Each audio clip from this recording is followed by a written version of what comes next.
Hello,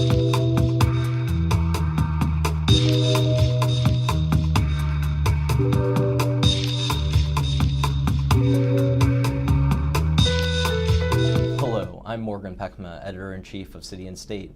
In this episode of Last Look, we're sitting with none other than City and State columnist Bruce Gyory. Bruce, thank you so much for joining us. Thanks for having me. Oh, it's a pleasure. In your column that you wrote today, you talk about how this session could end up being a net victory for Andrew Cuomo, even though right now it seems like he didn't realize his agenda. Right. Well, the two big issues that didn't get done were campaign finance reform and the Women's Equality Amendment, which broke down over the codification of Roe v. Wade. What I was trying to argue in the column was there's a tendency to view these sessions as if they're baseball seasons or basketball seasons where, you know, there's an end and where did you finish? And in reality, when you look at the fact that we almost always have a special session and that issues continue, that I thought it was premature to say that the governor had lost, though I will concede that conventional wisdom has us losing. And so instead, I suggested we look at it, where do the politics play? I said baseball and basketball, the Wayne Gretzky test. You play hockey not where the puck is, but where the puck's going to be. So if we look at that, the politics on both issues could put wind in the governor's sails. Why do I say that? He's appointed a Moreland Act Commission. In Albany, the legislature tends to view a Moreland Act Commission as if it's a super prosecutor. No, it isn't. It has extraordinary investigative powers to come up with legislative recommendations. If they put together coherent legislative recommendations backed up by the fruit of those investigatory powers, and it proves persuasive to voters, the governor could have something to go forward to get that enacted. Now, I'm not smart enough to know whether that would come in a special session or next year or at a special session next year, but premature to say he's lost, because here's the point. The governor and the legislature need to get ahead of these scandals. They need to not do patchwork. They need to have the public feel they've taken a real step towards stamping out reform and finding a way to bring ethics back as the norm, rather than having these scandals just bleed time after time. So premature to say he lost on that, in my mind. On the codification of Roe v. Wade, the Senate Republicans were able to block it from coming to a vote, but the politics of that really lead to, that's going to be tough to sustain that politically. So now I don't know when that moment dawns on them. And here's why I say that. Over the last 3 decades, the public opinion, the share of the electorate supporting the pro-life position used to be 40%. It shrunk down to 25%. When you start getting under 25% politically, it's tough to hold legislatively. So there's another issue, and that issue drove outcome in a lot of state Senate and congressional races last year, all on the pro-choice side of the equation. So if the governor just took a half a step back and let that issue marinate a little in public opinion, the pressure may be hard on the Senate Republicans to find a compromise. And I told the story in the column on what happened with EPIC reform with his father. EPIC was a senior citizen drug program, very popular. Governor Mario Cuomo added a controversial generic provision to it, saying if we're going to spend all this money on senior drugs, let's maximize the use of generics. Senate Republicans at the time didn't want to move that provision. Session broke without it passing, perceived as a loss for Governor Mario Cuomo, but he campaigned on it in his re-election that year. It was 1986.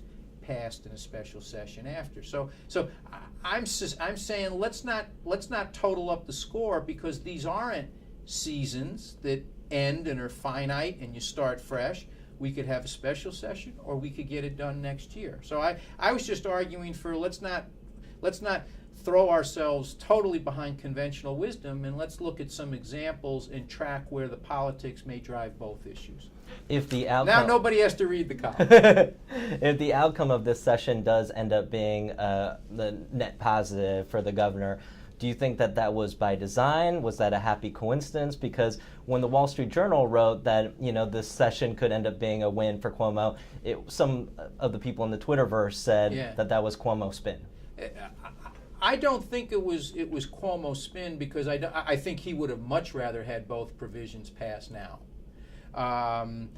But having said that, he can be creative and get them done. And from his perspective, when they get that they get done by the summer of 2013 is less important than they get done before January of 2014, or then again come back next year. So I don't think he did it with design or spin, but he has other cards to play. I think that's what I'm arguing. I suspect that's what Erica Arden was arguing in her piece in the Wall Street Journal.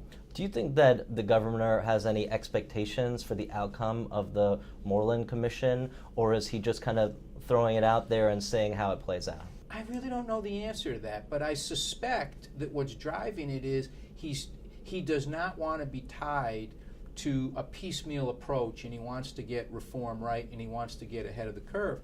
And I'll give you another something else. The legislature, who hates this now, and if you ask them, they get out the Benadryl because they're breaking out in hives because they don't like it. They view it as a violation of separation of powers. If it works right, and it gives them the ability to get ahead of the issue, they may, in retrospect, say, they did me a favor. Because it's not like they don't have a super prosecutor working. Preet Bharara is not exactly a wallflower. He's not been bashful. So they need a way to convince the public that they are grabbing the bull by the horns and going to bring the norm of ethical behavior back, rather than, it's not like everybody's unethical, but there have been so many of these indictments over such a long period of time.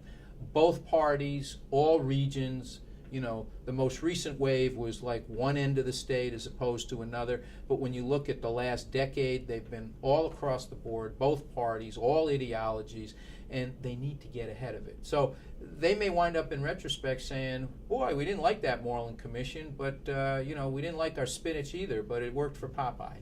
When we interviewed Attorney General Schneiderman last week, he really pointed out that the Moreland Commission will be investigating the Board of Elections, not the legislature.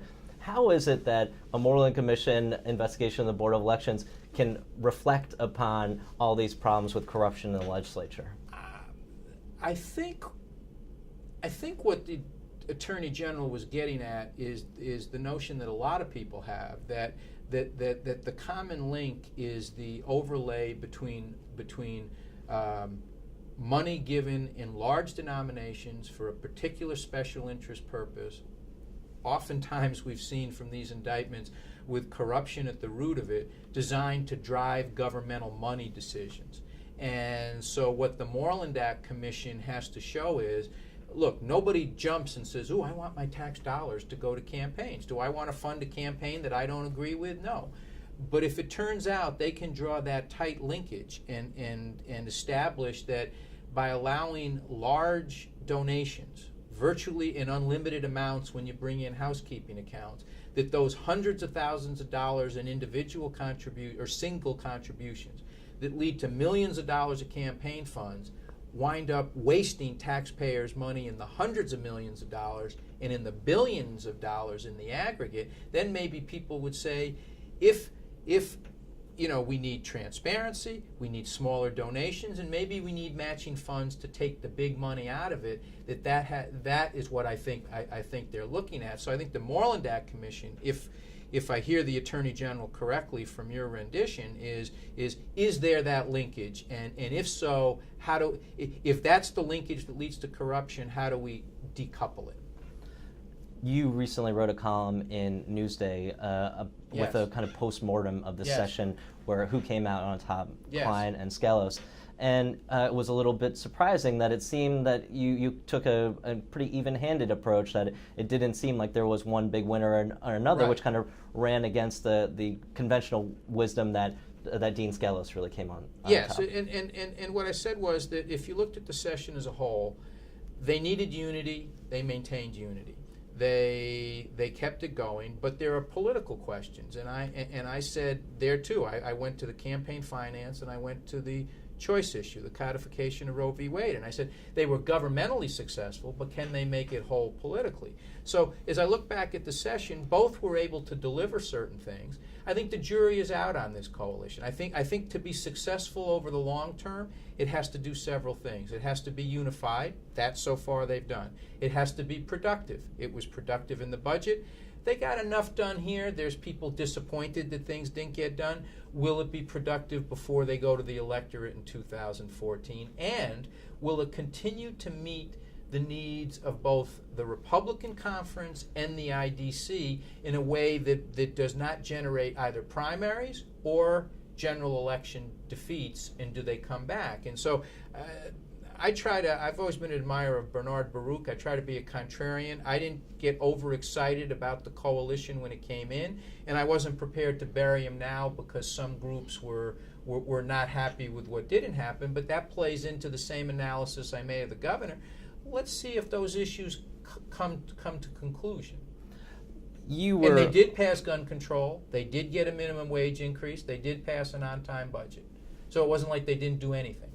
You were initially skeptical to a degree Yes. about the coalition. Yes. Do you think that it will survive through this coming year?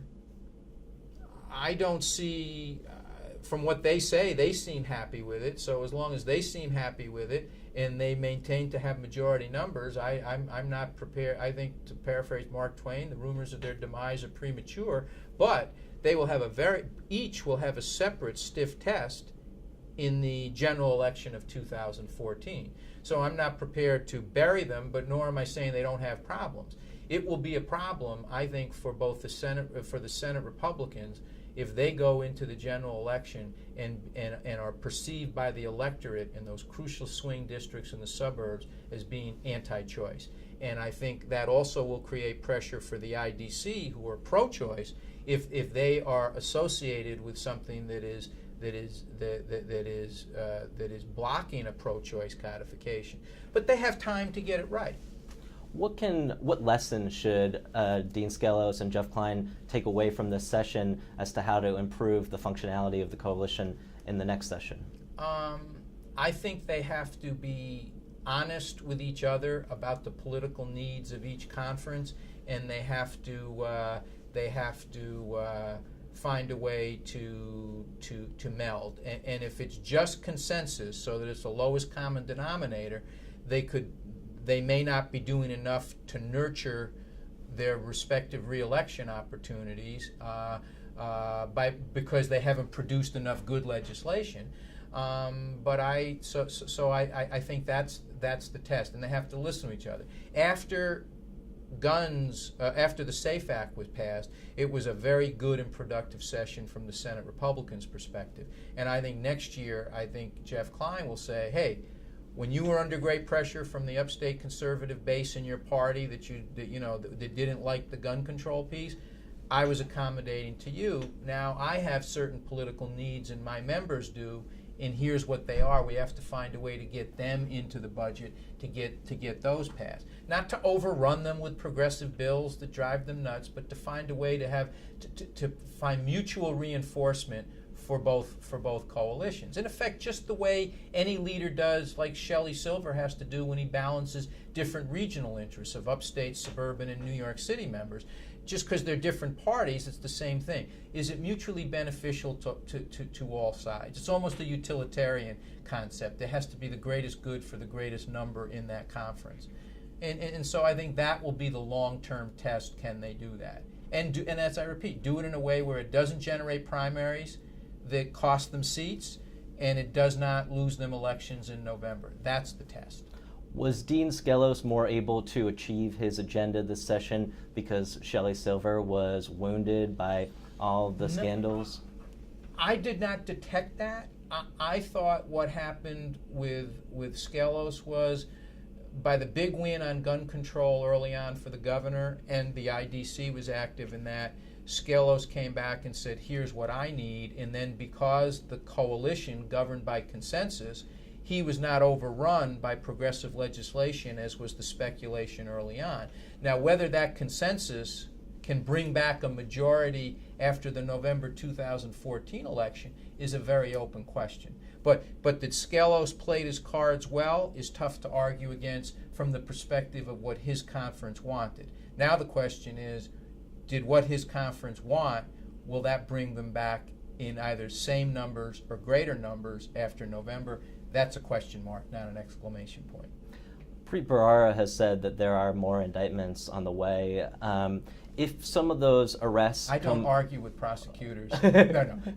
I'm sorry. I didn't mean to. If some of those arrests are in the legislature, Yes. What are the ramifications of that? Will it just depend upon which party finds that they have the criminals this time around?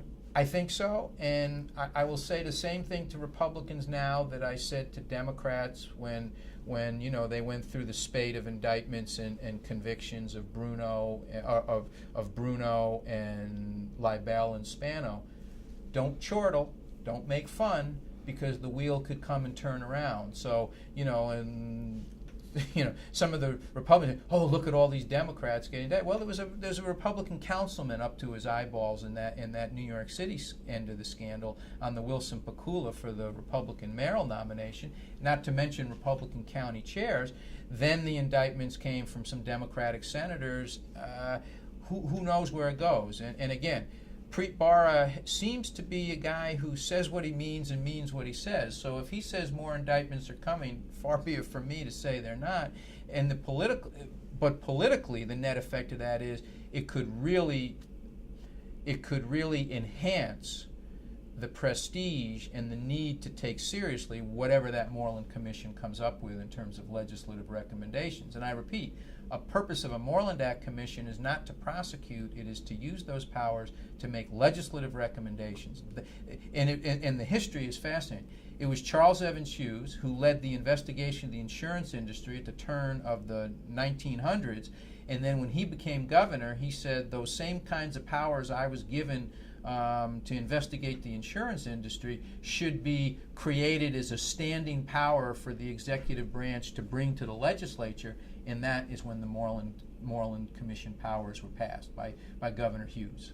It seems like the breadth of the malfeasance that we've seen from these elected officials, though, is so vast that it extends just beyond abuses that could be detected through an investigation of the Board of Elections, right? So won't a Moreland Commission kind of inherently miss some of the areas of corruption? The other thing with Moreland Act Commission is once they get started, it's kind of tough to stop them. So if they find paths, my sense is I don't know that they'll. I'm not presuming that they will stop if they find that the linkage that starts here continues here. I don't necessarily see them stopping there. Switching gears for a moment, what are the races that you've been watching around the state where you anticipate that there might be some surprising outcomes? Well, conflict of interest. I'm working with the Tom Suozzi campaign, but that Nassau County. So I'm not going to make a pitch for the candidate, but that race was decided by under 400 votes 4 years ago. It's a rematch. I'm not presuming that race cannot be a surprise. I think the New York City mayoral race, conflict of interest again, I'm working in that, but I'm not going to tell you who. But just say that's a fluid race that I think could go any number of ways. It'll be interesting to see if the Westchester County exec race, I don't have any role in that, gets hot. That was a surprisingly landslide margin that Rob Astorino won 4 years ago when he took out longtime incumbent Andy Spano. Does that race tighten? Those are the three races now that I think are looking for, and the obviously the public advocate is up and hotly contested in the Democratic primary. So those will all be interesting races. But obviously the mayoral race and the two county executives races, particularly if in the county executive races there's a change in party control, which I'm not predicting, but if there is, that will get people's attention. You alluded to your conflict of interest with working for Bill Thompson in the mayoral race. That's the reason you haven't been writing about city politics for city and state. I miss it. The readers are probably thrilled and say, thank God he's not writing on it. Yeah. But I wanted to ask you a question that I think you can weigh in on nonetheless. Yes. What do you think are going to be the role of IEs here in this mayoral race? Yes, and I'll take that question separate and apart from how it would affect any candidates, but I do have a theory or a postulate as to when IEs work. IEs work not just when a large amount of money is spent, but when the amount of money is spent by people who know what they're doing, but most importantly, the issue resonates. So last year, when Jonathan Soros was behind independent expenditure for Cecilia Tachik in the race against Amador, revolving around about campaign finance reform. That clicked with voters in that district. Now, the amount of money, as I'm sure Amador would tell you, had a lot to do with it, but the issue resonated. The independent expenditures that NARAL was engaged with in the state senate races, for Latimer in Westchester, for O'Brien in the Rochester seat, and against Campanen, even though they didn't beat Campanen, they took his margin down from a landslide margin in 2010 to I think 2 to 3%. It was a narrow margin. It was the issue that resonated. So independent expenditures are not just the amount of money, but whether the point they're driving resonates with voters. When you find that, it's significant. So fast forward to the mayoral race. If there are independent expenditures that trigger issues that are of concern, I'll give you, and it resonates with voters, then it will have an impact. It's not just enough to spend a lot of money. It has to resonate with impact. Voters have to say, yeah, that's relevant. And when they do, then they can be very expensive. As opposed to the independent expenditures in the federal elections last year, where the Chamber of Commerce and Crossroads under Karl Rove, their message really wasn't resonating. It shocked them. I think they thought it would. It really didn't, even though they spent enormous sums of money. So much of the media's coverage of the races in the city are predicated upon the polling. Oh, gosh. And in 2009, Sam Roberts wrote a story in the New York Times pointing out how you were one of the few people who were saying that the numbers in the Bloomberg-Thompson race were going to be much closer than they actually were. To what degree can we trust the polling in a race such as Public Advocate that is so low visibility? Do those polls have any relevance whatsoever? Here's my secret. I actually find the polling data accurate. What I find inaccurate is how the pollsters interpret it. And I thought your John Lentz did a terrific cover story on this a while back. And there's a couple things. One, the polling data, and here's why it's been tricky in New York. The pollsters have not had a good track record on capturing either the growing size of the minority vote or how and when it breaks, because it tends to be a late deciding vote. There's a doctoral thesis in there somewhere that I'm not going to write, but maybe one of my students will. But the point is that when you have a minority majority, now in New York City, a clear majority, at least 56 to 58% in both the Democratic primary and the general election will be cast by the aggregate of Black, Hispanic, Asian, and multiracial voters. Well, when polling data is not very accurate on measuring that, that's when you have the problem. Now, it's not that the polling data is totally irrelevant. It has these gaps. And then the likely voter methodology, when they get to that, exacerbates that. I'll give you an example. Sam was very kind, and what I did is I looked at the polling data. I saw the difference between the high approval rating of Mayor Bloomberg but the far lower amount of support. He was approved in the exit polls by 71% of New Yorkers but only got 50% of the vote. That's a huge gap. And it was more pronounced amongst minority voters. Same thing, I looked at the data in the national likely voter polls in 2012, and I wrote in an article in The Hill, based on this data and based on the weakness in the likely voter methodology and how it tracks minority votes and under 30 voters, particularly younger single women, I projected Obama would win 51-47 in the popular vote and comfortably in the Electoral College. Everybody said, you're crazy. That's how it turned out. It's not because I'm so smart. It's because I have carefully tracked the weaknesses of the polling data and have been able to adjust and accurately read them. But the problem the pollsters have is they tend to write press releases based upon the spread and based upon likely voter methodology that when you have a large minority contingent of the electorate or a larger vote by under 30 voters, you have a problem. So it's not that I'm so smart, it's actually I have a long memory and have factored in the weakness. But I really base it on their polling data. That's the funny thing. Is that just pro Billy Thompson spin? No. It's not. I consider this a wide open race. I think you could argue because we don't know where some of that minority vote is going. And by the way, you've seen in these polls. I'll stop there because if I went further, I could. But no, I was not trying to give a pro Billy Thompson spin. But I was trying to give an example of where. I'll give you another example. In 2010. The last poll showed a dead heat for both Comptroller and Attorney General. They showed Donovan coming to a dead heat with Schneiderman, and they showed Harry Wilson coming to a dead heat with Tom DiNapoli. And I looked at that data and I said Schneiderman will win a little larger, and DiNapoli will win narrowly, but he'll win. Why? Because they had pegged the minority vote at 15% of the turnout. And I said it would be no less than 27. It turned out to be a 29% share, and it voted over 4.5 to 1 for the top of the Democratic ticket from Mario Cuomo through Tom DiNapoli. And I said they're pegging the male-female breakdown at 50-50, and it hasn't been less than 53-47 in favor of women in terms of casting a larger share of the vote. And I said, based on that, and the way gender gap is playing in the Cuomo-Palladino race, I think that's going to redound to the benefit of Schneiderman and DiNapoli. Turned out DiNapoli won by 4% and Schneiderman by 12%. I factored in the mistake that the polls made, and the polls made another mistake. They said the New York City vote from the 5 counties in New York City would be equal, that the suburban share from 4 counties would equal the New York City share from 5 counties. That has never happened in the entire history of New York State politics. And in fact, the city share was 30%, the suburb share was 24%.